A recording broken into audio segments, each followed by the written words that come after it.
Hello.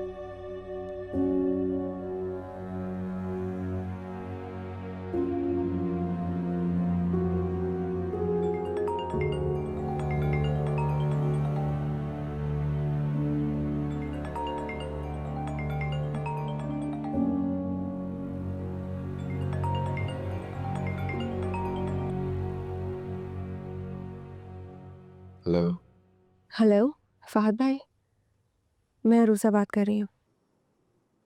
जी अरुसा, कहिए, कैसे phone किया आपने? वो मैंने आपसे पूछना था कि आपने अनम से बात की? अनम से मैं अब क्या बात कर, ये खुला का नोटिस रिसीव करने के बाद बात की कोई गुंजाइश बचती है? बिल्कुल गुंजाइश है। अनम गुस्से में है। गुस्से में है तो इसका मतलब कोर्ट तक चली जाएगी।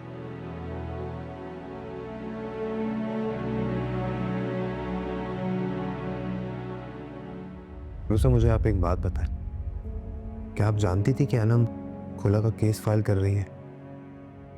हाँ, इसीलिए आपसे बात भी की थी। तो आपने मुझे पहले क्यों नहीं बताई ये बात? और अब आप मुझे क्यों फोर्स कर रही हैं कि मैं अनम से बात करूं, जबकि बात करने की कोई गुंजाइश नहीं बची है?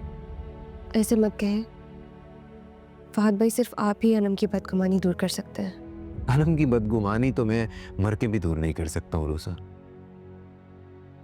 उसे तो आदत है, हमेशा अपने घर वालों के सामने मुझे नीचा दिखाने के लिए कटहरे में खड़ा करती रही है वो, और अब कोर्ट तक पहुंच के लिए।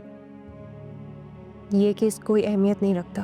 मगर मेरे लिए मेरी सेल्फ रिस्पेक्ट बहुत अहम है अरुसा, और अनम का कोर्ट जाना ये साबित करता है कि बातचीत की कोई गुंजाइश नहीं बची।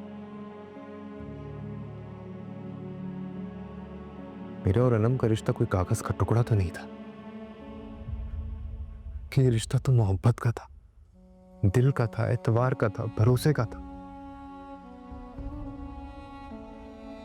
अनम को मुझ पर भरोसा तो कभी था ही नहीं, और उसके दिल में मोहब्बत भी नहीं रही है, जिसका सबूत ये नोटिस। आप मेरी बात समझने की कोशिश करें। हेलो,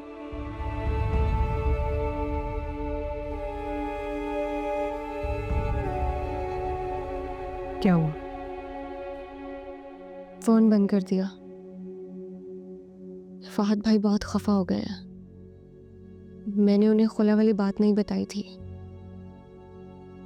मुझे पूरी उम्मीद थी कि ये केस रजिस्टर होने से पहले इन दोनों की सुलह हो जाएगी, लेकिन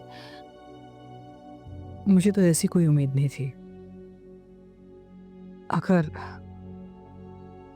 फहद अनम की परवाह करता ना, तो इतना अरसा ला ताल्लुक ना रहता, अब तक फोन कर चुका होता उसे। मगर मामा, फहद भाई को अनम की परवाह है।